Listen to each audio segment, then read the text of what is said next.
शुरू करें मैं। नमस्कार। I welcome Honorable Finance Minister Srimati Nirmala Sitharaman ji, Minister of State Sri Anurag Thakur ji, Secretaries from the Ministry, friends from the media. After the announcement of fiscal stimulus package of rupees 20 lakh crore by the Honorable Prime Minister yesterday, the Finance Minister is going to share the details of the package under Mission Atmanirbhar Bharat. First, the Honorable FM and MOS will brief, then we will take some questions from you. Over to Finance Minister.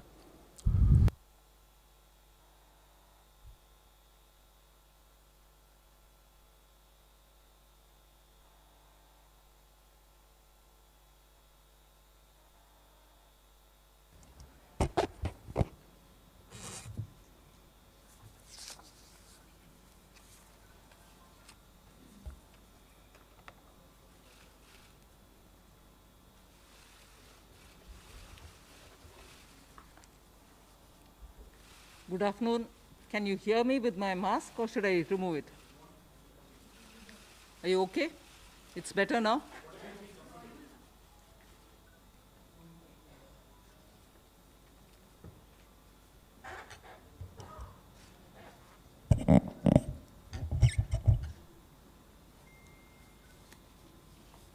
Good afternoon.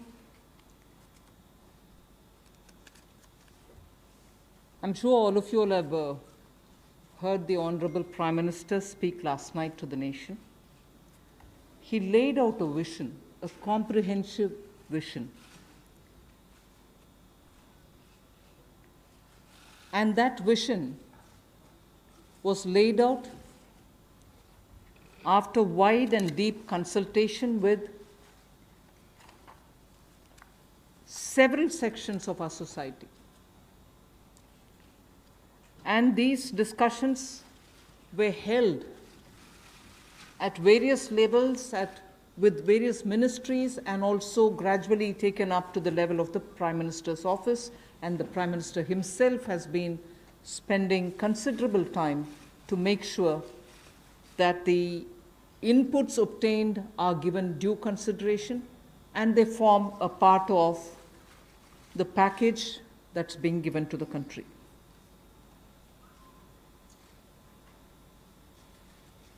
Essentially, this is to spur growth and to build a very self-reliant India. And that's where this whole initiative is called as Atmanirbhar Bharat Abhiyan. And the word Atmanirbhar India is the one which you will be hearing me say quite often. I know, coming from South India, a lot of people wondered what it actually meant. So for their benefit, I'll just say what it means in the 4 languages, subject of course to perfectionist corrections. Suya Sarbu Bharadam in Tamil, Suya Adharita in Telugu, Suyam Asarittan in Malayalam, and Swayam Avalambita in Kannada. Subject to correction, it may not be the perfect translation, but something to take it closer to what it means. So Atmanirbhar Bharat is what we are talking about. And you heard the Prime Minister clearly say that this is going to be resting on 5 important pillars. 5 important pillars: the economy, infrastructure, technology-driven systems, demography, and demand. So if these are the 5 pillars on which we are trying to build Atmanirbhar Bharat, the focus obviously will be what can be defined as the factors of production in today's language. Factors of production, all of us know that we've been hearing it: land, labor, capital and enterprise. Today, we recast it, say it the same way, but then essentially referring to the very same factors of production, but in this Atmanirbhar Bharat, our focus therefore would be on those factors of production which are land, labor, liquidity, and law. So essentially it addresses issues of ease of doing businesses, ease of doing compliance and regulations being due diligence observed, and so on. And in this, the intention is to build brands. Intention is also to take local brands, and build them to a global level. So there is a global value chain integration also as a part of this vision which the Prime Minister has put before us. Certainly when he says Atmanirbhar Bharat, it is not to look inwards and cut India to become an isolationist country. It certainly talks about a confident India which can rest on its strengths and also be able to contribute to the globe, the way in which the Prime Minister rightly pointed out. The production of PPE and masks and also ventilators to an extent has rapidly grown within these 40 days. We have the capability, we have the enterprise to build such capabilities and help the world with it. And therefore, India shall continue contributing to the globe. You've also been seeing, I'm moving away from Prime Minister's last night's speech, you've been seeing that the government being led by Prime Minister Modi, even in 2014-19 regime, was a listening, was a sensitive, and also was a responding government. And that is why I list before you the various reform-driven steps which have been successfully taken. It's important for us to recall that now. Even as we talk about building a new India, building an India which is going to be Atmanirbhar. If I were to group them into different categories and list out what has been done by this government, even in between 2014 and 19, if you were to talk about the poor, we had the DBT-based reforms, based on which today, as we look at the migrants, look at the poor, look at the lockdown in their lives and the impact it has made in their lives, the DBT enabled us to directly put money into their accounts, and they didn't even have to go to the bank to collect it. The bank mitras were able to come and deliver the money, and therefore that reform based on Jan Dhan accounts, based on Aadhaar, and based on mobile technology has brought a revolution in this country, which many countries do recall now, and many of them are not able to do it, although India is able to do it. So for the poor, the DBT, the micro-insurance schemes, PM Awas Yojana, Ujjwala Yojana, again something which has made it possible for people to have free cooking gas in the last 3 months. It wouldn't have been possible to reach out to the poor to have their cooking gas given unless the Ujjwala scheme was so successfully implemented. Swachh Bharat Abhiyan and Ayushman Bharat. And therefore for the poor, during the last tenure, the several schemes which benefited were all reform driven. If I were to talk about agriculture in the same spirit, PM Fasal Bima Yojana, PM Kisan Yojana, which again has come off handy, that we were able to front load the money to the Kisan during this lockdown. Otherwise it wouldn't have been possible. Creating new fisheries department, Krishi Sinchai Yojana, were all aimed at bringing reform in agriculture. Similarly, talking of business and also trying to bring in better business environment. PSB cleanups happen, public sector banks clean up after a heavy load of phone banking resulting in NPAs. Public sector banks recapitalization, FDI liberalization, ease of doing business reforms, which were taken down to the third level of administration governance. IBC reforms, GST reforms, and today because of the GST reforms, you're able to see what impact lockdown is having on small and medium businesses. And finally, reforms in other areas, very quickly to recall. National Highway Authority, the TOT plans, the airport privatizations, power sector reforms, which resulted in India becoming a power surplus country from shortages always. 175 gigawatts of solar targets out of 86 gigawatt has already been achieved out of that number. And cleaning up of the coal mine sector. These are all things which I would want to recall here before we talk about what we are offering in the Atmanirbhar Bharat. This is the foundation. This is the credential with which the Prime Minister has always been on the side of reform, reform for better living in this country, ease of living in this country.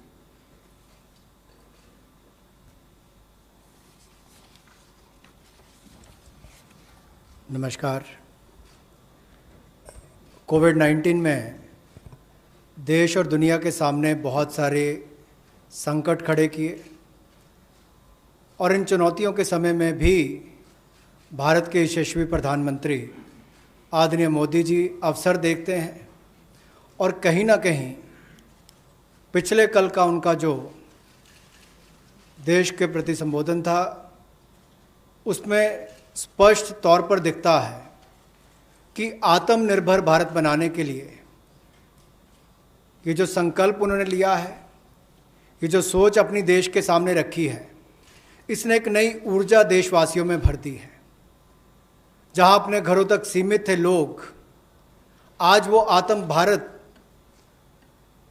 आत्मनिर्भर भारत बनाने के इस संकल्प में जुड़ने जा रहा है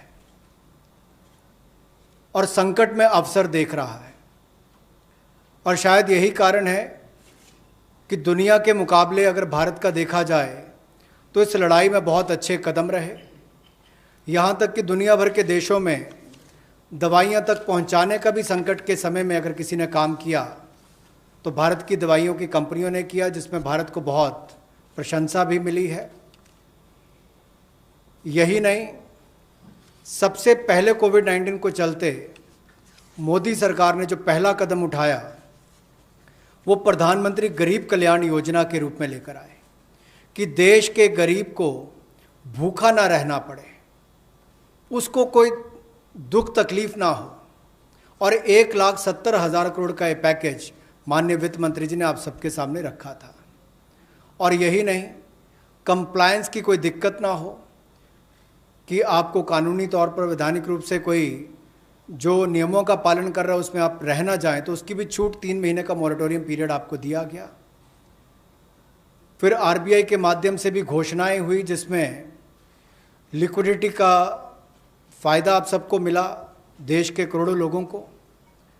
तो मेरा मानना ये है कि रिफॉर्म्स की जब माननीय प्रधानमंत्री जी बात करते हैं कि आत्मनिर्भर भारत हमने बनाना है, तो उसके 5 स्तंभ की उन्होंने बात की है, 5 पिलर्स की बात की है, जिसकी विस्तार में उल्लेख माननीय वित्त मंत्री जी ने किया है। मैं एक बात इसमें और कहना चाहता हूं कि ये जो हम इकोनॉमी की बात करते हैं, अर्थव्यवस्था की बात करते हैं, पहला स्तंभ आधारभूत ढांचा हमारा ऐसा हो जो आधुनिक हो। और यही नहीं, हमारे सिस्टम जो है वो 21वीं शताब्दी में हमें विश्वगुरु बना सकें, उस लायक हम बनाएं। वाइब्रेंट डेमोग्राफी की हम बात करते हैं, युवा शक्ति को हम राष्ट्र शक्ति और राष्ट्र निर्माण के रूप में लगाएं और उनका लाभ उठाएं। और डिमांड को कैसे बढ़ाना है और डिमांड सप्लाई चेन का समन्वय कैसे बना रहे और अर्थव्यवस्था आगे और कैसे बढ़े, इसके इस्तेमाल को करने की भी ज़रूरत है। बोल्ड रिफॉर्म्स का पूरा लेखा जोखा माननीय वित्त मंत्री जी ने पिछले 6 वर्षों का दिया है। मैं यही कहूँगा, बड़े निर्णय करने के लिए मोदी जी जाने जाते हैं। चाहे वो गुजरात में आए भूकंप के समय वापस कच्छ को खड़े करने की बात हो, या आज के संकट के समय भारत में पीपीई और मास्क के निर्माण की बात हो। और कहीं ना कहीं यही सोच भारत को आत्मनिर्भर भारत बनाने जा रही है। और इस आत्मनिर्भर भारत जो मूवमेंट है, इसमें हम आप सबको जोड़ने आए हैं। 20 लाख करोड़ का ऐतिहासिक पैकेज माननीय मोदी जी ने पिछले कल घोषणा की है और प्रधानमंत्री जी ने हमें निर्देश दिया है कि प्रतिदिन अलग अलग सेक्टर्स को लेकर आप सबके बीच में आकर इसकी विस्तार में हम लोग जानकारी दें। तो माननीय वित्त मंत्री जी आपको अगली जानकारी देंगे कि आज किस सेक्टर को लेकर हम आप सबके बीच में आए हैं। लेकिन बोल्ड रिफॉर्म्स 6 वर्ष भी होती रही, अब भी होगी, जब तक भारत आत्मनिर्भर नहीं हो जाता उस दिशा में लगातार काम चलता रहेगा। So I broadly explained about the reform steps which were taken during the previous 14 to 19 tenure of this government. And after the 2019 elections, the July budget was presented. Post that, immediately, in this very hall, we met several times over several fortnights when we had to respond to the call of the hour, the need which was felt by the SMEs and many others. And all this only to underline the fact that you're speaking with a sensitive, a responsive, and a government which believes in consultation. So then after that, the budget of February 2020 was presented, but soon after came Corona. And after the parliament session was concluded, within hours of the announcement of the lockdown, the PM Garib Kalyan package was announced, about which Amos has briefly referred. The numbers are something which are worth recalling here because we are going to have to build on that. 52,606 crores into DBT account of 41 crore bank account holders, the Jan Dhan account holders. 18,000 crore worth grain and pulse transfers happened, in which 48 lakh metric tons of wheat and rice have been distributed, costing 69 crores, to 69 crore account ration card holders. 71,738 metric tons of pulses have been distributed to 6.25 crore card holders. Aside from this, non-card holders have also been distributed grains. And I mentioned a minute ago about the Ujjwala scheme, which helps distribution of free cylinders. Divyang and old age pensioners have all been also given assistance. So after the lockdown, within a couple of hours, meaning within a day or two, we came with that announcement of the Garib Kalyan package. With that, there was also a compliance and also due diligence related deadline dates which were postponed so that ease of compliance could come in. Beginning today, I come over to speaking about today. Beginning today, for the next few days, I shall be coming with this entire team before you to put out the details of the vision which PM has put forth yesterday. So PM's vision for a self-reliant India, we will come with the details in various tranches beginning today, and we shall not forget in each of the tranches that we are talking about that we do have a responsibility towards the poor of this country, towards the needy of the country, towards the migrant workers of this country, the Divyang and the aged. So the tranches will of course be for all our convenience, suitably bringing grouped items which have some correlation. Alongside, you also had the Reserve Bank of India coming up with a lot of liquidity infusion, about which the data which will be shared with you all will go into greater detail about the quantum that they came up with, the LTROs and the TLTROs. I'm not getting into it so that you'll get the data, but we are not going into it. We also ensured, the Revenue Secretary is here, we also ensured that 18,000 crores of refunds through a special drive were given for all the income taxpayers. Drawback were also given the payments. So the intention being liquidity should be in the hands of the people. For all those who have up to 5 lakhs of refund dues, we cleared it. 14 lakh taxpayers have benefited because of that. So with that said, today the tranche has about 15 different measures, 6 of which pertain to the micro, small and medium enterprises. कुटीर लघु उद्योग के लिए 6 ऐसे कदम हम उठाएंगे. 2 relate to the employees provident fund. 2 relate to the NBFCs, housing finance corporations, and the MFIs, microfinance institutions. 1 relates to DISCOMs, 1 relates to contractors, 1 relates to real estate, and 3 are tax measures that we have taken. So I'll get into the detail of today's tranche of announcements. I said there are 6 major steps for the MSMEs. The first one, there is a collateral-free automatic loan for MSMEs which is being provided. This will give facility up to 3 lakh crores. 25 crore outstanding for those MSME units for whom 25 crore is the outstanding loan, or 100 crores whose turnover will benefit from this. These loans will have a 4-year tenure, and there will be a moratorium given for 12 months. These are going to be 100% credit guaranteed over as a cover given to banks and NBFCs on principal and interest. So this is going to be available till 31st October 2020. There are no guarantee fees, no fresh collaterals required.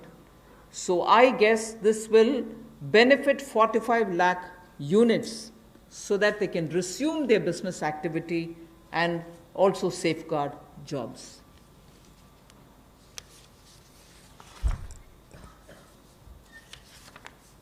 प्रधानमंत्री गरीब कल्याण योजना में जहां सबसे पहले Covid health workers के लिए 50 लाख रुपए की इंश्योरेंस पॉलिसी का प्रावधान किया गया था, वहीं पर 80 करोड़ गरीबों को 5-5 किलो गेहूं या चावल देने का प्रावधान किया गया और पूरे देश भर में पीडीएस के अलावा अतिरिक्त ये 5-5 किलो उनको दिया गया, पिछले महीने भी और इस महीने भी. इसके अलावा ये प्रति व्यक्ति 5-5 किलो था और प्रति परिवार दाल देने का भी काम किया गया 1 किलो. और इसके अलावा जो हमारे वृद्ध, विधवा, दिव्यांग हैं उनको भी जनधन खातों में सीधा पैसे डाले गए, 500-500 रुपये, 1000 रुपये उनको टोटल डाला गया. इसके अलावा जो 20.5 करोड़ जनधन योजना खाता धारक थे, ऐसे 41 करोड़ खातों में भी 52,606 करोड़ रुपया अब तक ट्रांसफ़र कर दिया गया है. 8 करोड़ उज्ज्वला योजना के जो उपभोक्ता हैं उनको मुफ्त में 3 महीने 1-1 सिलेंडर देने की बात हुई थी. जब तक उनको सिलेंडर की आवश्यकता है उसकी प्रक्रिया भी शुरू हो गई और दे भी दिए गए. यहाँ तक कि जो पीएम किसान के लिए भी 2,000 रुपया ऐसे करोड़ों किसानों के खातों में उसको ट्रांसफ़र कर दिया गया. तो जितनी घोषणाएं उस पीएम गरीब कल्याण योजना के अंतर्गत की गई थी उन पर सारे कदम भारत सरकार द्वारा उठाए गए और करोड़ों भारतीयों को इसका लाभ माननीय प्रधानमंत्री नरेंद्र मोदी जी के माध्यम से मिला है. जहां तक व्यापारी वर्ग की बात है, आम आदमी की बात है, कंप्लायंस का बर्डन उसके ऊपर ना आए, घर से बाहर नहीं जाते थे, तो उसके सामने जो संकट था कि वो कैसे समय सीमा रहते अपनी कंप्लायंस पूरी कर सके, उसमें भी उसको छूट दी गई और उसको भी 3 महीने आगे बढ़ाया गया, जिससे उसको लाभ मिला है. आरबीआई ने भी जो महत्वपूर्ण घोषणाएं की उससे लाखों करोड़ रुपए की लिक्विडिटी मार्केट में आई है, जिससे पूरे देश को लाभ मिला है। और इसकी जानकारी आप सबके सामने पहले भी रखी है, केवल आज एक बार फिर आपके ध्यान में लाने की ज़रूरत पड़ी तो उसको किया है। एक जो मीडिया के माध्यम से हमारी जानकारी हमें मिली और जो वीडियो कॉन्फ्रेंस और बाकी सब वार्तालाप बाकी लोगों से हुआ, मध्यम सूक्ष्म लघु उद्योग, कुटीर उद्योग, घरेलू उद्योग जो है, इन सब के सामने बहुत बड़ी मुसीबत थी कि पैसों की भारी कमी थी। इन सब के लिए क्या किया जाए, ये भारतीय अर्थव्यवस्था की रीढ़ है।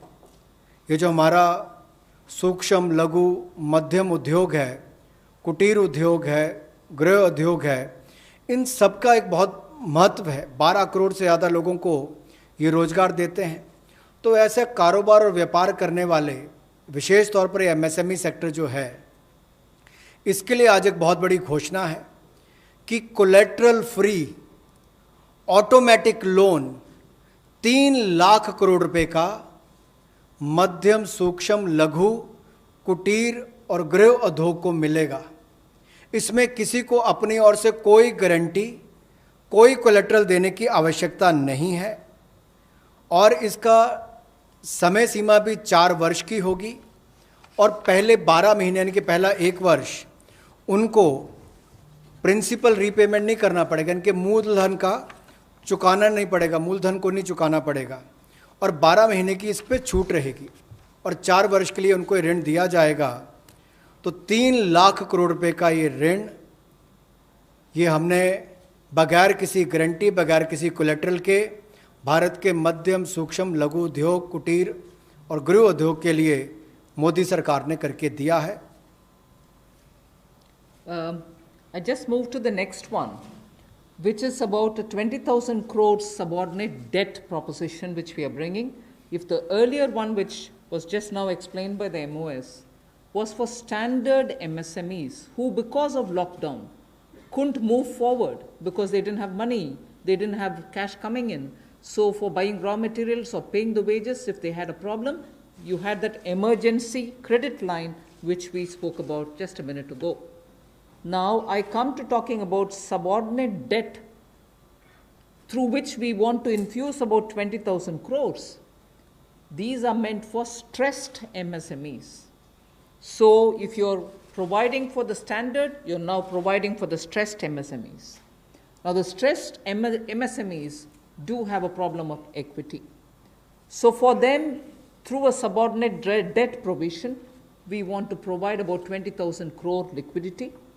2 lakh MSMEs are likely to benefit from this. The functioning of the MSMEs which are NPA or are stressed, all of them will be eligible.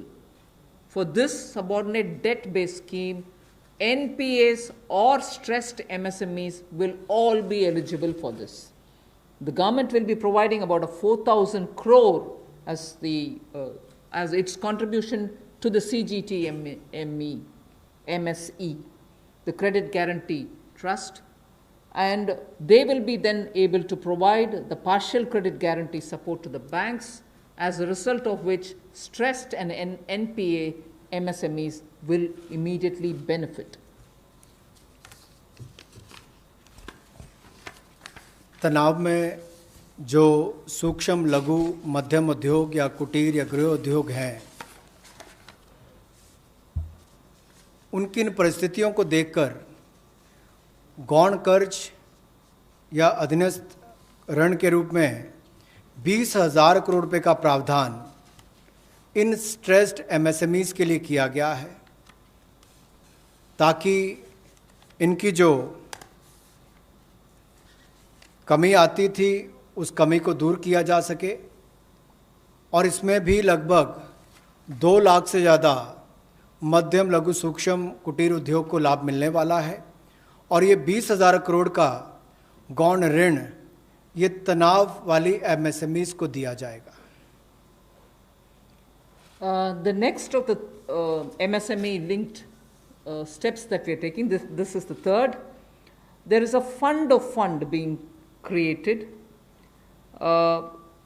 for infusing about 50,000 crore as equity into the MSMEs. This will benefit those MSMEs who have the potential and who are viable. So we spoke about those who are standard. We spoke about those who are NPAs and stressed. Now I'm talking about MSMEs who may be doing viable business and who need hand-holding because of the situation thanks to the COVID. So this fund of fund, with a corpus of 10,000 crores, through mother fund and daughter fund framework, will be able to provide the growth potential MSMEs greater support, and this, we think, will help MSMEs to expand their capacities, and this will also encourage them eventually to get listed in the markets which they can choose. जो मध्यम लघु सूक्ष्म उद्योग अच्छा कर रहे हैं, विस्तार करना चाहते हैं, आगे बढ़ना चाहते हैं, लेकिन उनके आकार को बढ़ाने की, क्षमता को बढ़ाने की सुविधाएं नहीं मिल पाती थी, तो उसके लिए फंड्स ऑफ फंड्स का प्रावधान किया गया है और इस फंड्स ऑफ फंड्स के माध्यम से 50,000 करोड़ की इक्विटी इन्फ्यूजन होगी, ये हम करने जा रहे हैं। इससे इन सभी अच्छा काम करने वाले मध्यम लघु सूक्ष्म उद्योगों को अपना आकार और क्षमता बढ़ाने का अवसर मिलेगा। The next one is something which all of us have been waiting for a long time, about the definition of MSMEs. I'm sure you heard from several sources that this discussion has been going on. We have now come to a stage where we can happily announce that the definition being changed is being changed in favor of the MSMEs. Because there was always this fear in very successful MSMEs also, that if they outgrow the size of what is defined as an MSME, they lose the benefits that they get as an MSME itself. So outgrowing this definition meant outgrowing and going out of receiving benefits. Therefore, MSMEs preferred to remain within the definition rather than grow.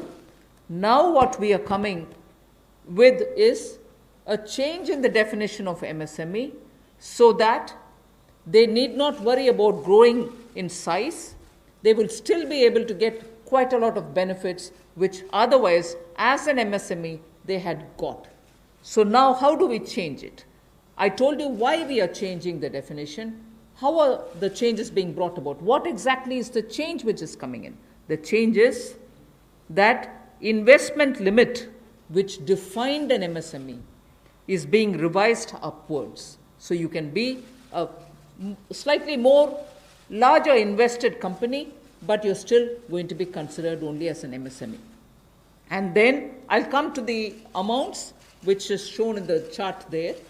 But the idea is, even with an increased investment, you'll still be defined only as an MSME. You shall not get out of the benefit which is given to you as an MSME. Second is, additional criteria to define an MSME is being brought in.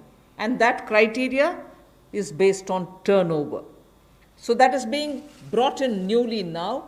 Earlier it was only investment size. Now investment size and or additional turnover size is being brought in. And earlier, the distinction which prevailed between manufacturing unit, and therefore their definition was on slightly different account. Service units, therefore definition was on slightly different criteria. Now that differentiation between manufacturing and service MSME are being removed. Manufacturing MSME or service-based MSME shall all be defined similarly. And then, therefore, the chart that is there before you will tell you what was earlier and what is now. What was earlier defined with an investment of 25 lakh as micro unit will now have investment allowed till 1 crore. So they will still be called a micro unit even if the investment is up to 1 crore. Now, in that, service investments of 10 lakhs were called as micro earlier. Now, because the distinction is removed, Service also will have the benefit of being called a micro unit, even if the investment is 1 crore. Over and above it, I did say that in addition to investment as a definitional criteria, we are bringing in the criteria of turnover also. So now your investment can be up to 1 crore and your turnover can be up to 5 crore. You shall be called as micro. This or that. Your investment can be 1 crore and your turnover can be 5 crore, up to 5 crore, you will be micro enterprise. And so on. So small will be up to 5 crore, manufacturing enterprise. Services was up to 2 crore. Now the definition is changed to 10 crores and 50 crores. Investment and turnover, and so on. The table explains it.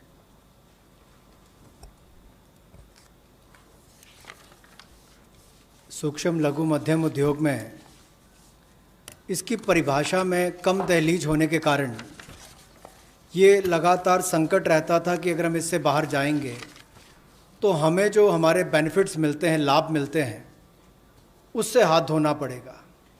और यही कारण था कि हमारे कुटीर सूक्ष्म लघु उद्योग कभी बड़ा बनने का सपना नहीं देखते थे, और सपना देखते भी थे तो ये जो सीमा इसके लिए रखी गई थी, कम दहलीज थी, इसके कारण ये बड़े नहीं हो पाते थे। और कहीं ना कहीं जो आज कंपटीशन है उसमें फिर ये बहुत पीछे रह जाते थे। वर्षों लंबित मांग है, वर्षों से मैं सुनता आ रहा हूँ, चौथी बार एमपी बन गया, कब से शुरू हो रही, आज तक वही मांग है। मैं धन्यवादी हूँ प्रधानमंत्री मोदी जी ने इस पर ये कदम उठाने के लिए कहा है। और जो पहले क्राइटेरिया था कि मैन्युफैक्चरिंग यूनिट जो है वो 25 लाख से कम इन्वेस्टमेंट की होगी तो माइक्रो में आएगा, और सर्विस एंटरप्राइजेज जो थी वो 10 लाख तक की अगर उसने इन्वेस्टमेंट की होगी तो माइक्रो में आएगा। अब इसमें एक बदलाव किया गया है कि निवेश की लिमिट को तो बढ़ाया ही गया है, साथ में कारोबार को भी जोड़ा गया कि आपने व्यवसाय या कारोबार कितना उस वर्ष में किया है। तो इसको इन्वेस्टमेंट को बढ़ाकर माइक्रो के लिए 25 लाख से बढ़ाकर 1 करोड़ तक की जो इन्वेस्टमेंट करेगा वो माइक्रो यूनिट कहलाएगा। और ये मैन्युफैक्चरिंग और सर्विसेज दोनों के लिए एक ही क्राइटेरिया रहेगा, तो सर्विस सेक्टर को भी माइक्रो में आने का लाभ मिला है। तो 1 करोड़ से कम निवेश करने वाले को माइक्रो इंडस्ट्री में जो 5 करोड़ तक का व्यापार कारोबार करेगा उसको माइक्रो कहा जाएगा। स्मॉल वाले के लिए 10 करोड़ तक का निवेश और 50 करोड़ तक का कारोबार करने का प्रावधान, और मीडियम जो है उसमें 20 करोड़ तक का निवेश और 100 करोड़ तक की टर्नओवर। तो आप कल्पना कीजिए कि कल तक जो शायद मीडियम वाले के लिए आता था वो आज आपके स्मॉल वाले के लिए भी उससे बेहतर ऑप्शंस आकर खड़ी हो गई। तो इससे हमारे कुटीर सूक्ष्म लघु मध्यम उद्योग को बहुत बल मिलने वाला है। एक और बैंकों का हाथ पकड़ना, पैसा देना, दूसरी तरफ से डेफिनेशन चेंज करके उनके आकार और क्षमता को बढ़ाने का अवसर देना, ये अपने आप में क्रांतिकारी कदम इस दिशा में लिया गया है। I move to the fifth step in the MSMEs. I said total 6 measures have been are getting announced today. Of the 6, the fifth one is that for government procurement, tenders up to 200 crores will no longer be on global tender route, meaning global tenders will be disallowed in government procurement for tenders up to 200 crores. Why is this being done? Majority of the MSMEs in India were unable to supply those big mother units, as you may call, big, large companies, who they were serving all the while. Suddenly the conditions became, based on the global tenders, unmatchable by our MSMEs. So they were disqualified from supplying to companies for whom they actually grew as ancillary units.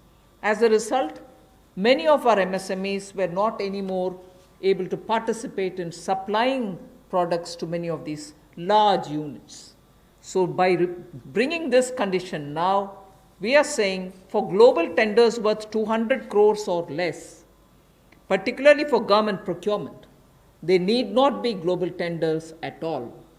So this will make MSMEs do their business with a lot more confidence and carry on with it. Self-reliant India will also then be able to serve Make in India, because small units can now be participant in government purchases. पिछली 2 slides में भी आपने देखा होगा कि कुटीर, सूक्ष्म, लघु, मध्यम उद्योग के लिए जो बड़े कदम उठाए गए हैं, 3 लाख करोड़ के कोलेटरल फ्री और कोई नई गारंटी दिए बिना एक और से ऋण उपलब्ध करवाना, उसके अलावा जो बाकी कदम उठाए गए और उनकी परिभाषा बदलने का काम भी किया गया, तो ये कदम उससे एक और स्तर ऊपर है कि ये सब बदलने के बाद उनको कामकाज जब मिले तो कंपटीशन में कहीं ना कहीं अनफेयरनेस जो होती थी उसमें हमारे लोकल उद्योग वो पीछे रह जाते थे। तो लोकल को बल, लोकल से ग्लोबल तक जाने की बात जो कल तक प्रधानमंत्री जी ने कही, उसी दिशा में एक ये कदम है। लोकल के लिए वोकल भी, लोकल को बल भी, लोकल से ग्लोबल भी। तो ये इसीलिए ग्लोबल टेंडर्स जो हैं ये 200 करोड़ तक से कम वाले जो हैं, इसमें यानी कि 200 करोड़ से कम वाले में ग्लोबल टेंडर्स नहीं होंगे। इसमें हमारे सूक्ष्म, लघु, मध्यम उद्योग को लाभ मिलेगा और कहीं ना कहीं आत्मनिर्भर भारत की जो हम बात करते हैं उस दिशा में कदम ये भी उठाया गया है। The sixth step towards MSMEs is post-COVID, trade fairs, exhibitions are going to be very difficult. So we shall ensure that e-market linkage is provided across the board for all these MSMEs so that they're able to find their market easily in the absence of being able to participate in trade fairs which cannot be held in this environment. Also, very importantly, Government of India and also CPSEs, where there are receivables by MSMEs, we now announce that within the next 45 days, all their receivables will be cleared. The CPSEs and Government of India will honor every MSME receivable within the next 45 days. इसी तरह से एक बार फिर कुटीर, सूक्ष्म, लघु, मध्यम उद्योग के लिए ये जो चुनौतियां कोविड-19 के समय शुरू हुई कि घरों तक सीमित होना पड़ा और आप कहीं जाकर सामान बेचने में दुविधा आती थी, तो ई मार्केट लिंकेज करने की बात की, क्योंकि ई कॉमर्स का आजकल ज़माना भी आया है, वो भी होगा। और इसके अलावा व्यापार मेलों में कैसे वो इन्वॉल्व हो सके, उनका शामिल होना हो, प्रदर्शनियों में उनकी पार्टिसिपेशन हो सके, इसके लिए कदम उठाए जाएंगे। और जो हमारे सार्वजनिक केंद्र उपक्रम है उसमें जो अगर उनके कोई पेंडिंग पेमेंट्स है, सरकारी है या PSUs में है, उनको भी अगले 45 दिनों में बल देकर वापस उनकी पेमेंट हो, ऐसा प्रयास किया जाएगा ताकि जल्द से जल्द उनकी पेमेंट हो, ताकि उनको राहत मिल सके। I now move to talking about EPF. You were aware during the Pradhan Mantri Garib Kalyan package, some measures were extended for the EPF. In that, we had said units which have 100 workers, 90% of whom are earning less than 15,000 rupees, will be able to draw from their EPF from the funds because they needed money in their hands. We have now, and for the 3 months, the payment of EPF also was given relaxation. What I would now like to say before you is a liquidity relief is being given for all EPF establishments. In this, 12% which is paid by the employer and 12% by the employee contribution. we extend the support which Government of India gave for another 3 months. We had given it for March, April, and May 2020. The payments were made into their eligible accounts by Government of India for March, April, and May. Nearly 3.6 lakh establishments benefited from this. Liquidity relief of 2,500 crores to 72.22 lakh employees is now being proposed to be provided by extending this contribution for the next 3 months also. June, July, and August 2020, the EPF contribution will be paid by Government of India, and this shall provide 2,500 crore liquidity support. So what was given earlier for March, April, and May is now being extended for another 3 months, which will be June, July, and August, and therefore we shall be infusing 2,500 crore liquidity, and 72.22 lakh employees will benefit from it. 1,70,000 crore के प्रधानमंत्री गरीब कल्याण package में एक सुविधा दी गई थी कि EPF जो है, प्रोविडेंट फंड जो है, वो 12% जो कर्मचारी उसका भी और जो नौकरी देने वाला उसका भी 12% भारत सरकार देगी। और ये पहले 3 महीनों के लिए हमने किया था, जिसकी भुगतान कर भी दिया गया पहले 2 महीनों के लिए, और इसको अगले 3 महीने और बढ़ा दिया जाएगा। इसका प्रावधान भी जून, जुलाई और अगस्त के लिए कर दिया गया है।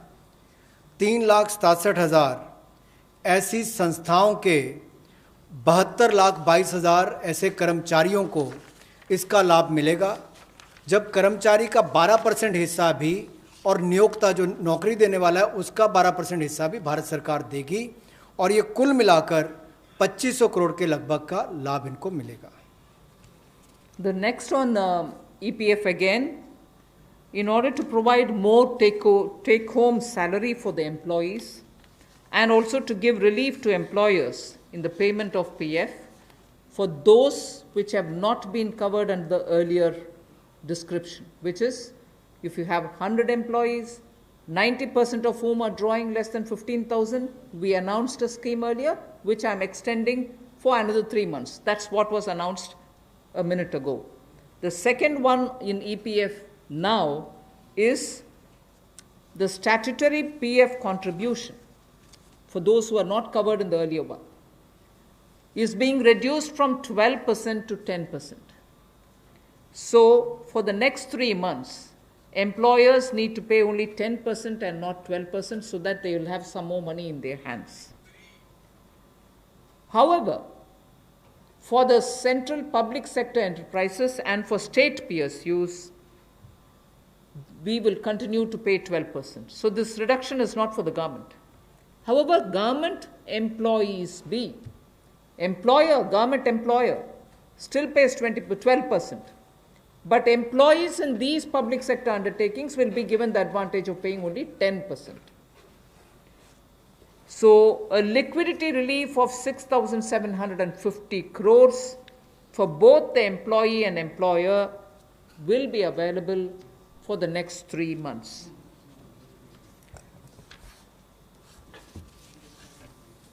एक और प्रावधान, क्योंकि आज के समय पैसा कर्मचारी के हाथ में भी कैसे ज़्यादा हो, इसमें भी एक बड़ी राहत देने का प्रयास इसमें किया है कि जो ईपीएफ कंट्रीब्यूशन है, जो उनका ईपीएफ का योगदान है, वो ऐसे संस्थानों के लिए और कर्मचारियों के लिए 12% से कम करके 10% अगले 3 महीनों के लिए किया गया है। इससे कर्मचारी भी और संस्थान दोनों को लाभ मिलेगा। लेकिन जो सरकारी हमारी संस्थान है, सेंट्रल पीएससीज हैं, इनके लिए 12% ही रहेगा, उसमें कोई बदलाव नहीं किया गया है। तो इससे कुल मिलाकर 6,750 करोड़ रुपए का लिक्विडिटी सपोर्ट इनको मिलेगा और एक तरह से 6,750 करोड़ रुपये ज़्यादा इनके हाथ में आएगा। The next one is about non-banking financial companies, housing finance corporations, and microfinance institutions. We have been hearing, in spite of a lot of steps which the RBI took, in spite of all the provisions that we made between the July budget and the February budget, it was felt that the NBFCs were not able to get enough resources. And particularly, some NBFCs which were not very highly rated had particular difficulties in comparison to the others. So, Government of India now launches a 30,000 crore special liquidity scheme. Under the scheme, investment will be made in both primary and secondary market transactions, where investment grade debt papers, this is not infusing equity, this is taking and buying debt papers of NBFCs, housing finance corporations, and microfinance institutions. And not high quality debt papers, they can be investment quality also. So, this we expect will have an impact on those struggling NBFCs who need money to carry on with business. And these NBFCs are also those who have been funding MSMEs. So, in order for these NBFCs to keep their network of MSMEs served, this infusion is absolutely necessary.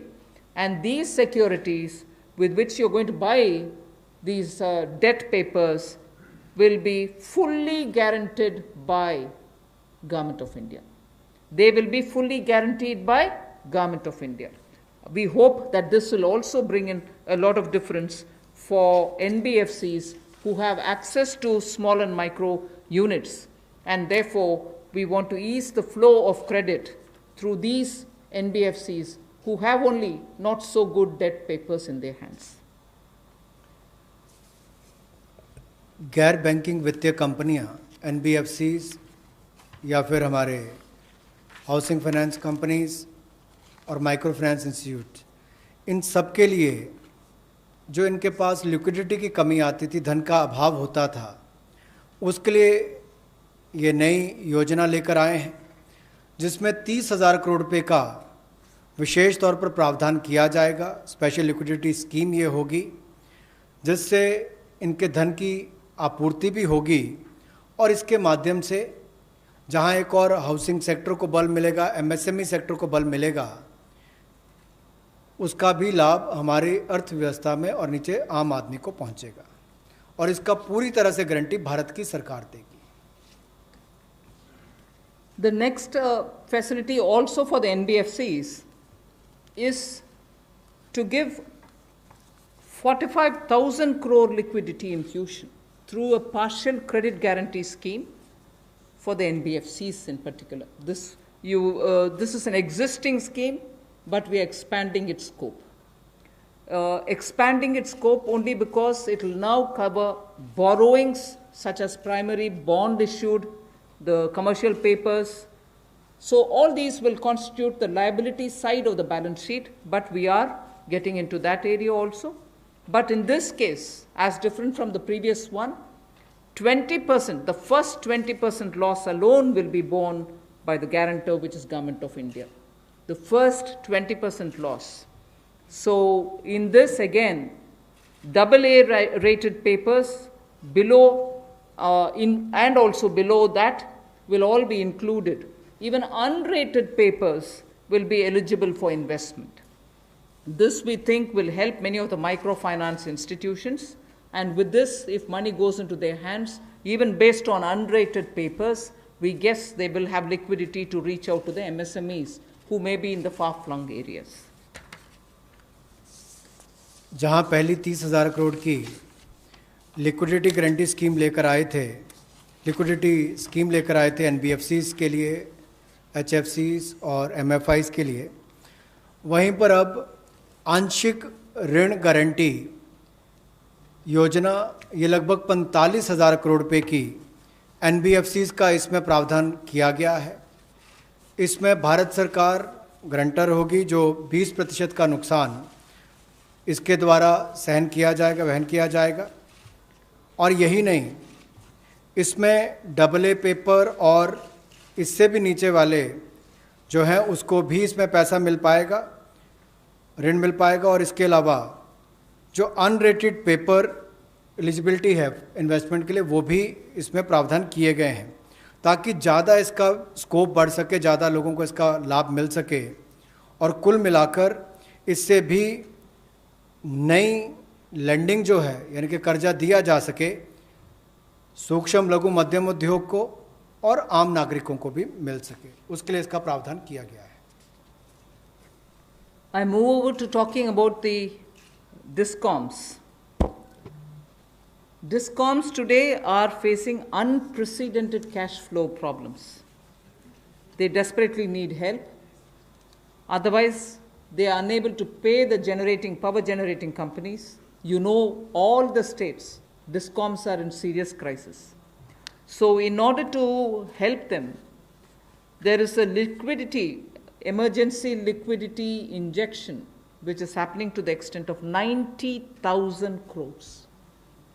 Now the Power Finance Corporation, REC, the Rural Electrification Corporations, both of them put together will infuse liquidity of 90,000 crores to all the DISCOMs against all the receivables that they have. They're sitting there without getting paid. In turn, they are not able to pay the GENCOs. In turn, the GENCOs are wondering where they will have more money to pay for producing electricity. And at a time when we are talking about Atmanirbhar Bharat, at a time when we are also rightly claiming the credit for having made India a surplus power generating country, we've reached a stage where DISCOMs don't have money because they're sitting with receivables. So we are now making a provision, a one-time provision, for PFCs and RECs to infuse that money into the DISCOMs against their receivables, and who in turn, this will be done with the state issuing guarantees. The guarantee, the amount which is being infused on guarantees being given by states. Now, obviously, having received that infusion of money, the DISCOMs will pay the GENCOs. GENCOs in turn will clear their dues and keep the cycle moving. Now, what does this do to the customer? The customer, we want the benefit to be passed on to the customer. We are in fact telling the central public sector generation companies that they shall give rebate to those DISCOMs which shall pass these benefits to the final customer. So we are making it clear to the central public sector generation companies that on receiving the money from the DISCOMs, they should be able to pass it on again back to the consumers. So this is a one-time infusion of liquidity for cash-desperate DISCOMs.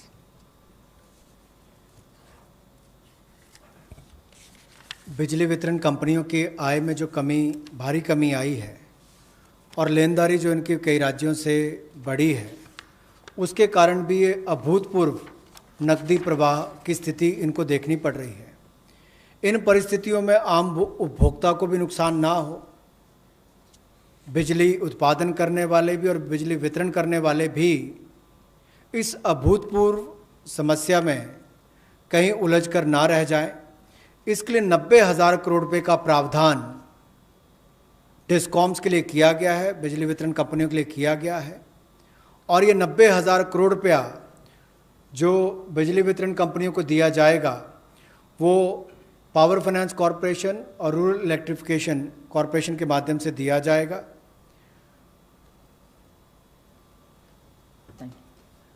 I move over to the next, which deals with contractors.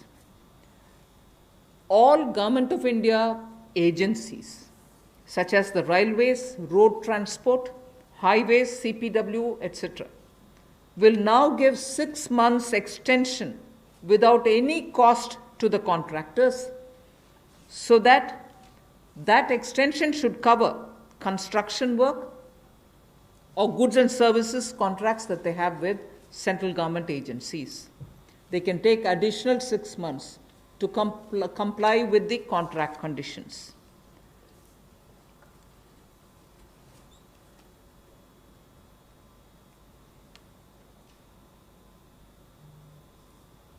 I didn't get it. Up to 6 months. So the extension is up to 6 months, is what I'm being told. Okay.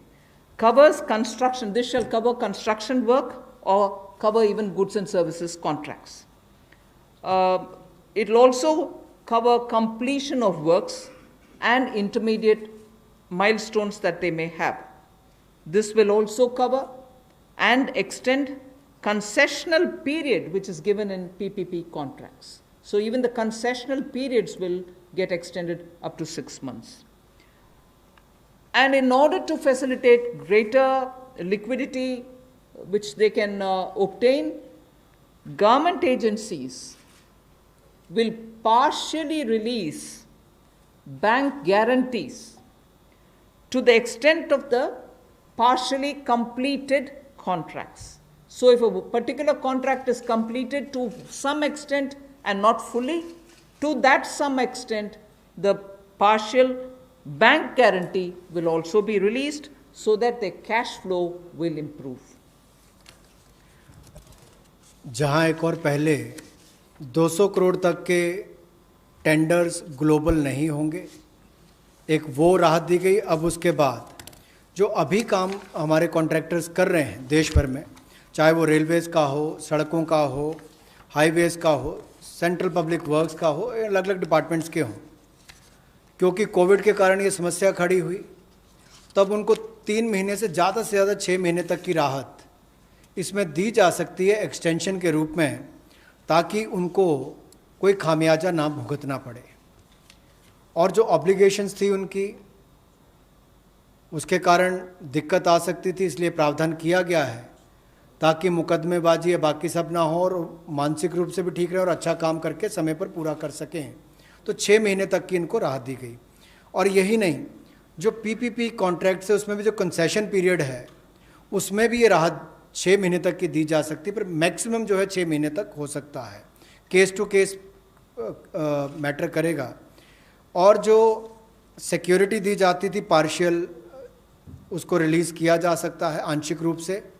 मान लीजिए मैं कोई ठेका लिया है, 70% किसी ने काम किया और उसके एवज में उसकी आंशिक रूप से वो बैंक गारंटी को वापस किया जा सकता है, ताकि उसके पास और लिक्विडिटी और काम करने के लिए आ सके। एक बहुत बड़ी राहत इस तरह से कॉन्ट्रैक्टर्स को भी देश भर में देने का एक प्रावधान किया है। 80% की होगा तो उसके अनुसार, 60% की होगा तो उसके अनुसार, लेकिन कुल मिलाकर उसके पास पैसा ज़्यादा आए ताकि वो काम काज में उसको कहीं दिक्कत ना आए। I've come to the last two of today's announcements. One relate to the real estate, which is what I'm doing now. The next has direct taxation related reliefs, which has 3 different aspects. So the last two, one is on the real estate and the next is on the taxation. In the real estate matter, the Urban Development Ministry shall issue advisory to the states and the union territories so that the regulatory authorities are given clear picture that they can treat the COVID-19 period as an event where you can invoke the force measure. In other words, they can treat it as an act of God, and to that extent be flexible about the execution of the contract signed. This will also mean that with the necessary changes, they will have to issue fresh project registration certificates. They can extend the registration and the completion dates. Suo motu, they can do it by 6 months for all registered projects, expiring on or before 25th March 2020. So using the force measure clause, they can suo motu extend the registration and completion date by 6 months if the project was registered on or after 25th March 2020. So there need not be individual applications separately for it. They can suo motu do it. They can also issue fresh project registration certificates automatically with revised timelines. So this way, people who had entered into a contract and got fixed because of the coronavirus will not suffer. These measures, we think, will de-stress developers, and real estate industry, which is already in difficulty, will benefit with the new timelines. कोविड-19 का प्रभाव हमारे real estate projects पर भी पड़ा होगा, और इसके लिए ही ministry of housing and urban development ये राज्य की सरकारों को और यूटीज़ को एडवाइस भी करेगी कि उनकी जो रेगुलेटरी अथॉरिटीज़ हैं वो ये प्रावधान करें कि जो रजिस्ट्रेशन और कंप्लीशन डेट है उसको ज़ो मोटो 6 महीने तक आगे बढ़ा दिया जाए, और इसकी जो 25 मार्च तक जो एक्सपायरी डेट थी यानी कि उसको 6 महीने तक आगे बढ़ा दिया जाए, और इसमें कोई इंडिविजुअल एप्लीकेशंस मंगवाने की आवश्यकता नहीं है। जो 25 मार्च तक थी उसको वैसे ही 6 महीने तक का आगे विस्तार कर दिया जाए, उसको आगे अवधि को आगे बढ़ा दिया जाए। रेगुलेटरी अथॉरिटीज़ को भी यही अनुरोध किया गया है, और इसमें ministry of housing and urban affairs के माध्यम से जाएगा कि 3 महीने तक पीरियड उसको भी आगे बढ़ा दिया जाए, और जो फ्रेश प्रोजेक्ट रजिस्ट्रेशन सर्टिफिकेट्स हैं वो भी रिवाइज टाइमलाइंस के साथ दे दिए जाएं। तो इसी तरह से रेरा के अंतर्गत जो टाइमलाइंस है उसको आगे बढ़ाने की जो बात कही गई इसमें विस्तार में कही गई। I move over to talking about the tax-related proposals, which is my last. You're fairly familiar with the TDS and the TCS tax deductions which happen. We have now, from, let us say, tomorrow till 31st March 2021, reduced the TDS rates and the TCS rates by 25% of the existing rate. So if the existing rate is 100, it will be reduced by 25%. This shall apply to all payments, if they are payment for contracts or professional fees or interest or rent or dividend or commission or brokerage. All of these will be eligible for this 25% rate reduction. Through this, and as I said, this will be coming into force from tomorrow and last till March 31st, 2021.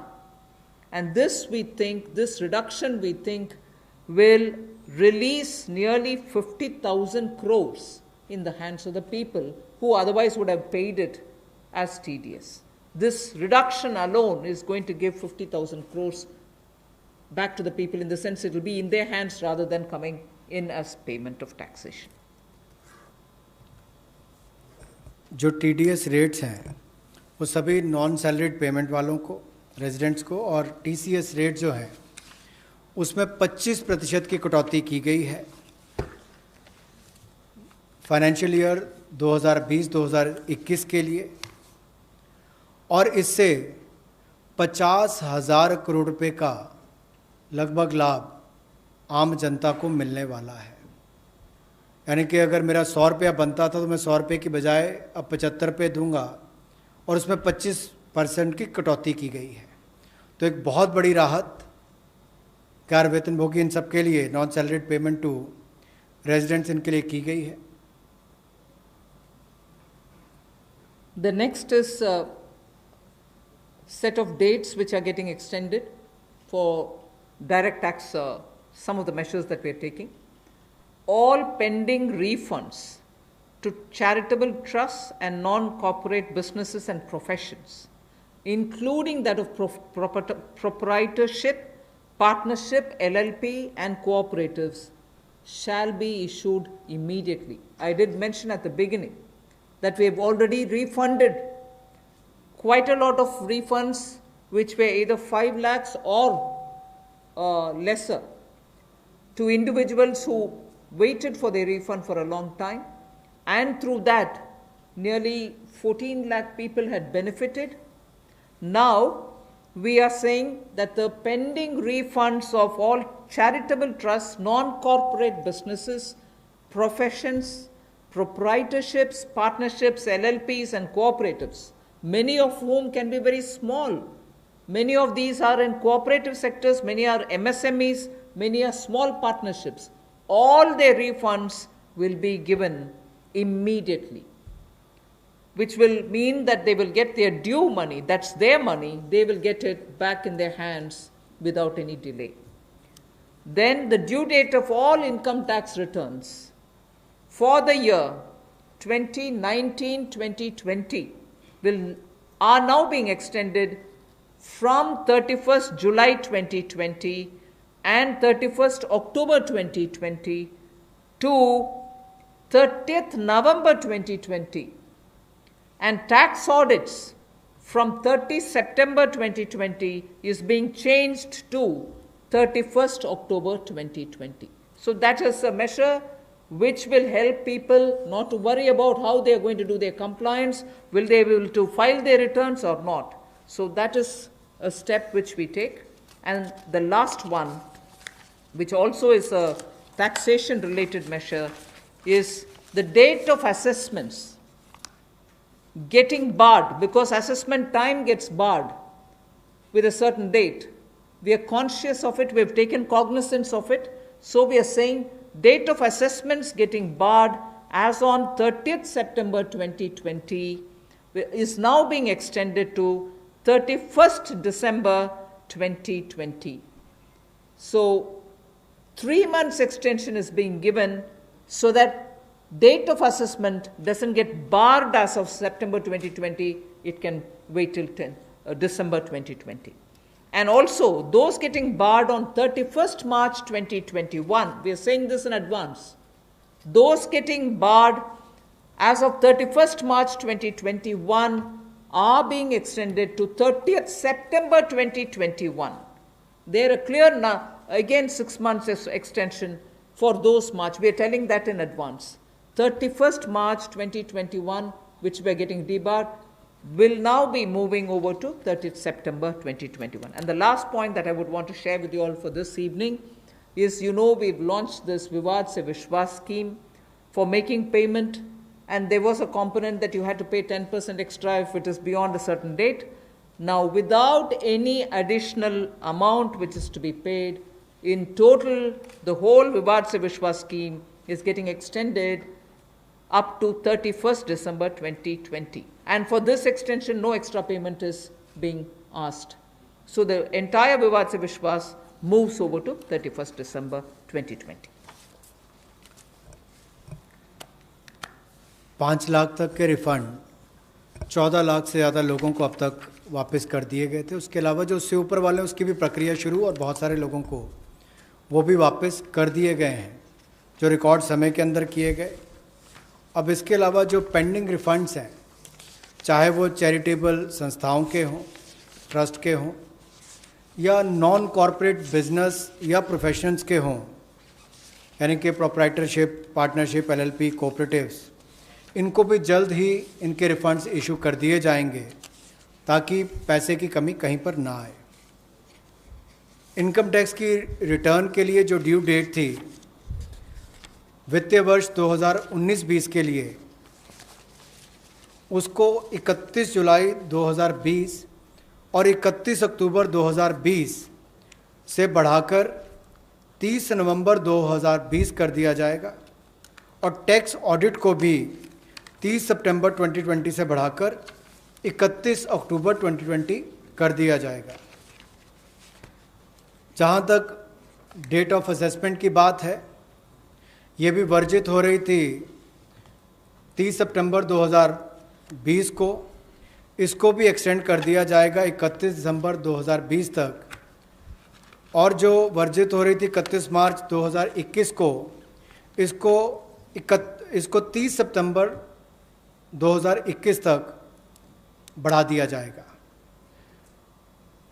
मैं एक बार फिर कह देता हूँ, जो date of assessments जो बार हो रही थी 30 सितंबर 2020 को, उसको 31 दिसंबर 2020 तक बढ़ा दिया गया है, और जो बार हो रही थी 31 मार्च 2021 को, उसको 30 सितंबर 2021 तक बढ़ा दिया गया है। विवाद से विश्वास स्कीम बजट के समय भी हम लाए थे, लेकिन इन अभूतपूर्व परिस्थितियों के चलते इसको भी, जिनको पेमेंट करनी है, कोई अतिरिक्त पेमेंट ना किए बिना, एडिशनल अमाउंट दिए बिना, इसको 31 दिसंबर 2020 तक एक्सटेंड कर दिया गया है, ताकि आप 2020 31 दिसंबर तक पेमेंट कर सकते हैं। उसमें आपको कोई अतिरिक्त पेमेंट नहीं करनी पड़ेगी। मैं धन्यवाद करना चाहूँगा फाइनेंस मिनिस्टर का, MOS फाइनेंस का, for detailed briefing to all of us on these particular subjects. Madam, with your permission, 2 questions we are going to take online and 4 questions we can take from the hall here. So first I take the question online. How does the government plan to finance rupees 20 lakh crore stimulus? Maybe this is a question I should answer after I finish all my announcements on the various tranches. But government has also given a slightly altered schedule, the borrowing schedule. So that is one of the ways, that is, I repeat, that is one of the ways in which we are also expecting to finance. But the other details about how exactly are we going to get financing this will be probably more appropriately answered after we finish announcing all the tranches. Okay. Number 14. मेरा सवाल ये है कि borings को लेकर के पहला सवाल था, इस पे थोड़ा सा अगर आप और बताना चाहें कि इतने बड़े पैकेज के लिए सरकार फिलहाल बोरिंग को लेकर के क्या योजना है, आने वाले वक्त में किस तरीके का और प्रावधान करने की योजना है, और दूसरा ये कि जो बैंक गारंटी, जो लगातार बैंक पिछले 2-3 महीने में ये इस बात को लेकर के चिंतित थे कि कुछ सेक्टर्स पर लोन देने के लिए वो ज़्यादा पॉजिटिव नज़र नहीं आ रहे थे, और बैंक गारंटी, सरकार से गारंटी को लेकर के वो लगातार अपील कर रहे थे। ऐसे में आपको लगता है कि इस बड़े पैकेज के बाद में बैंक की तरफ से लोन देने की शुरुआत हो पाएगी और लिक्विडिटी फ्लो की जो कोशिश है उसको कामयाबी मिलेगी? मैं आपके सेकंड क्वेश्चन को जवाब दे देती हूँ, बट फर्स्ट क्वेश्चन अब शायद दोबारा बोलना पड़ेगा, मैं ध्यान से शायद सुने नहीं। सेकंड क्वेश्चन के लिए मैं जवाब ये दे रही हूँ कि ये गारंटी का विषय जो आपने उठा रहे हैं कि बैंक से भी मांग था, उसके लिए तो आज गारंटी का विषय भी हमने घोषणा कर चुके हैं। सो उसके कारण हम ये मानते हैं कि बैंक्स में थोड़ा और तैयारी होगी, मगर वैसे भी पिछले एक सप्ताह से बैंक सेक्रेटरी इधर देवशीष पांडा जी हैं, लगातार कितने बैंक से क्रेडिट जा रही है, किन को जा रही है, MSME की जा रही है, रिटेल सेक्टर को जा रहे हैं, ये विषय हम फिनांस मिनिस्ट्री के हैंडल से और PIB के द्वारा भी जानकारी देते आ रहे हैं। इसमें हम स्पष्टता से ये समझें कि बैंक्स लोन देने से संकोच नहीं कर रहे हैं। सैंक्शन किए हुए लोन्स हैं जिसमें बैंक का ये कहना है कि सैंक्शन करने के बाद भी कस्टमर आकर के लॉकडाउन खत्म होने के बाद हम आकर लेंगे, प्लीज तब तक आप पैसा रिलीज ना करें, ऐसे रिक्वेस्ट कस्टमर रख रहे हैं बैंक के सामने। मैं ये नहीं कह रही हूँ सभी कस्टमर्स ऐसे बोल रहे हैं, मगर ज़्यादातर कस्टमर्स ये बोलने की वजह से सैंक्शनड लोन का विवरण हम दे रहे हैं हर 2 दिन के एक बार, फिर भी वो अमाउंट रिलीज क्यों नहीं होता। और ये भी प्रश्न उठते हैं कि क्यों बैंक्स रिवर्स रिपो में, रिजर्व बैंक में लगातार पैसा डाल करके आ रहे हैं। कारण यही है कि सैंक्शन करने के बाद भी क्लाइंट्स उनके अपने चॉइस पर कह रहे हैं कि लॉकडाउन निकालने के बाद, हटने के बाद हम पैसा रिलीज करवाएंगे आपसे। सो ये भी है विषय, हम इसका पूरे हर पहलू अंडरस्टैंड करने का आवश्यकता है। Your first question, that's alright, That's covered. Number 12. I'm Sapna here. Very good afternoon. Ma'am, 2 questions. A lot of queries are coming from various quarters that after the announcement of the additional borrowing by the government last Friday of 4.2 lakh crore approx, how much is of that's going to be taken care in terms of meeting the revenue gap, ma'am? and the stimulus which you've just mentioned. And ma'am, in today's announcements, would you be able to give us any indication as to what would be the cash outgo by the government? I think your first question is largely addressed already about where are we going to get the money from, and is the debt market going to be able to receive the announcement that's been made by the government last Friday. Yes, you're seeing how the market is responding, and that's no secret. It's not something anyone can hide. It's public domain information. I have broadly indicated the amounts, but in any case, end of the year, all the announcements, 4 or 5 announcements, you'll get to know. And in any case, the Honorable Prime Minister has clearly said what is the total size of the stimulus package. Ma'am, related question online hai. Does the package announced by the Prime Minister yesterday is a standalone one, or it is inclusive of earlier package of 1.7 lakh crore and the other security items 65 lakh crore liquidity measures announced by the RBI? Does this all? As I said, whoever has asked that question online can wait till all the announcements are made. Here. Number 9.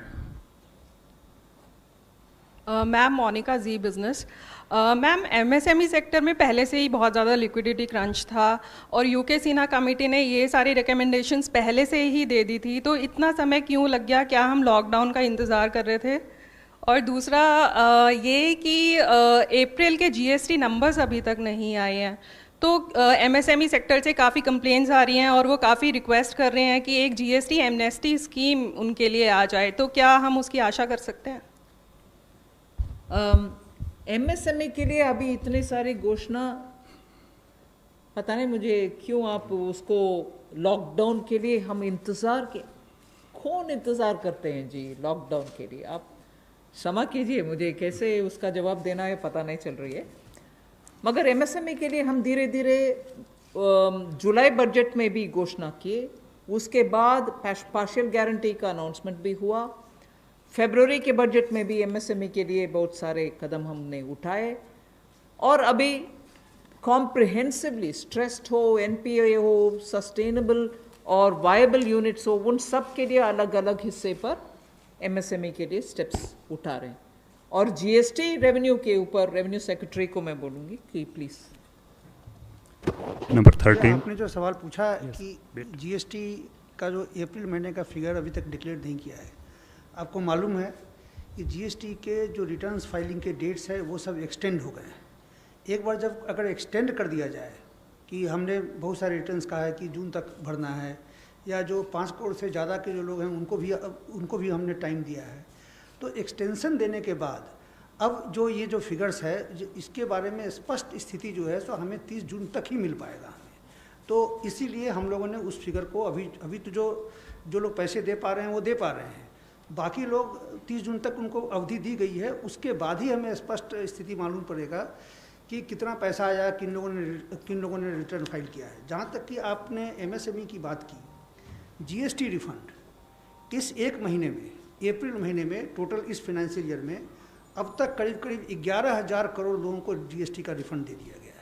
11,000 crore एक महीने में, और उसकी संख्या भी मैं बताऊं अगर तो करीब 27,000 लोगों को आईजीएसटी का रिफंड मिला है, और जो बाकी जो जीएसटी का जो रिफंड है करीब 1,39,000 लोगों को जीएसटी का रिफंड मिला है। Madam Sunil Prabhu, NDTV. Just 2-3 points. One, of course, was on the fiscal deficit. Where do you keep the target now? Because this is something that you didn't visualize it. Prabhu, just may I intervene? Please focus your question on today's briefing part, because as Madam told, It's part of that, sir. 4-5 series briefing will be here. So please focus for the today's briefing.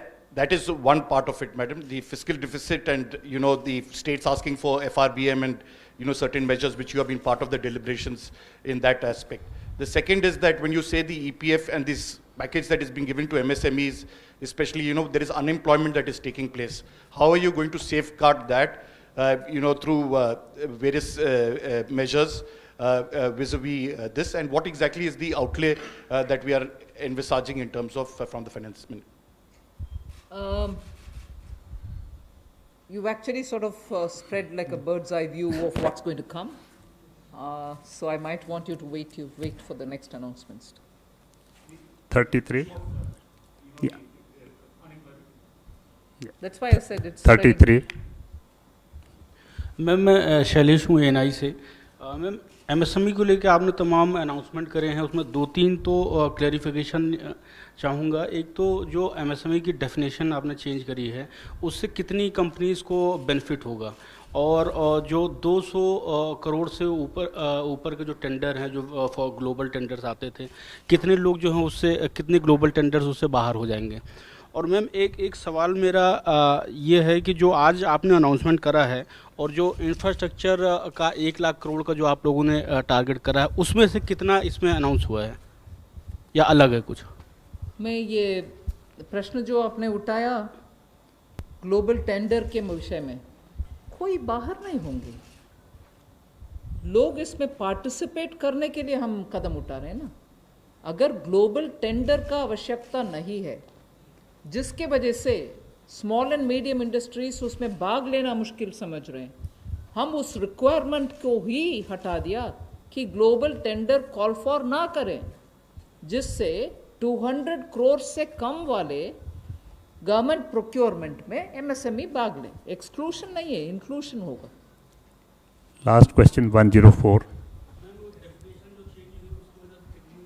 वो आंकड़ा मैं बाद में दूंगी। अभी the intention of that definitional change is to have more companies remain as micro, small and medium enterprises. Growing की वजह से वो इस definition से बाहर ना हो जाएं, इसके लिए कितने यूनिट बेनिफिट होंगे, if anybody of the secretaries have that information they can give, नहीं तो हम आपको कैलकुलेट करके देंगे कितने यूनिट इससे दोबारा एमएसएमई के डेफिनेशन के अंदर आएंगे।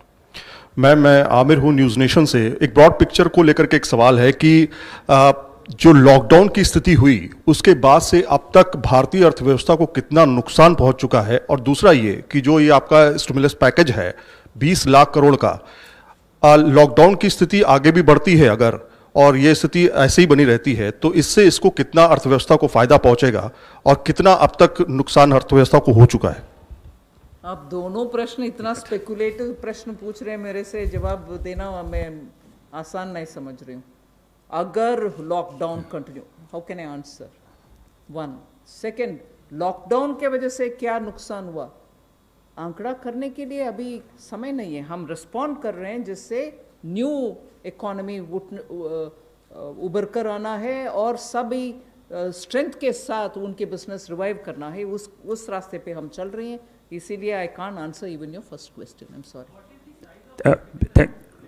Where from this question is coming? Please just last question has already been taken. I know that there are large number of questions today, but friends, as we are meeting regularly for next 2-3 days, so please it's end of those.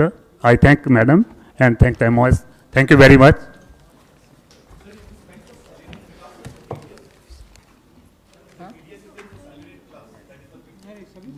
No, everybody, regular salary वाले भी, non regular salary वाले भी. It's not.